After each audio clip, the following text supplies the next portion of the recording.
সকাল সকাল বেরিয়ে পড়লাম একটু বাজারের উদ্দেশ্যে। তো আমি যাচ্ছি, সঙ্গে আছে ভাস্তি। তো ওই যে ওর সাইকেল নিয়ে দুজনে মিলে যাচ্ছি। আজকে অনেক দিন পর সাইকেল নিয়ে যাচ্ছি।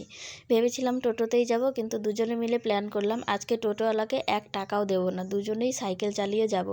তো ও বলছিল আমি একবার চালাবো পিসি, তুমি একবার চালাবে। তো আমি বলছিলাম ঠিক আছে, ডিল ফাইনাল, একবার তুই একবার আমি। তো যাবার সময় সাইকেলে হাওয়া ছিল না, কিছুটা জায়গা আমি চালিয়ে গিয়েছিলাম, তারপর একটুখানি এগিয়ে গিয়ে হাওয়া দিয়েছিলাম। আর এই যে দেখো, গত রাত্রে হাতি এখানে কি করেছে, এই আমাদের বাঁ পাশ দিয়ে এসেছে, মানে এসে এই জায়গাতে কলা গাছ ভেঙে এই দিক দিয়ে গিয়ে সামনেই আরেকটা বাড়িতে গেছে ঘর ভাঙতে। তো তোমাদেরকে আমি ওই জায়গাটা দেখাবো, মানে যাদের বাড়িতে ঘর ভেঙেছে সেটা দেখাবো বাড়িতে এসে। তো এখন আগে বাজারে যাই। আর দেখো কলা গাছটাকে কি করেছে। এখানে কিন্তু কলা গাছ হাতি খায় না, ভেতরে যে মাছটা থাকে ওটাকে খায়। তো বাজার থেকে বাড়ি ফেরার পথে দেখো এই দিক দিয়ে আসছি, মানে একটুখানি ঘুর পথে আসছি।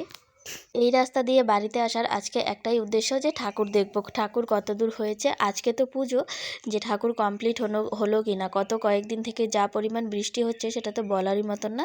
তো 13 হাত কালী ঠাকুর কিন্তু কমপ্লিট হয়ে গেছে, আজকে রাত্রেই পুজো হবে। সামনের বাঁশগুলো শুধু খুলে দেবে, তাহলেই হয়ে যাবে। আর বাড়ি ফিরে দেখো যাচ্ছি সেই হাতির ঘর ভাঙা দেখতে, যেটা তোমাদেরকে বলেছিলাম যে ঘর ভাঙাটা তোমাদেরকে দেখাবো।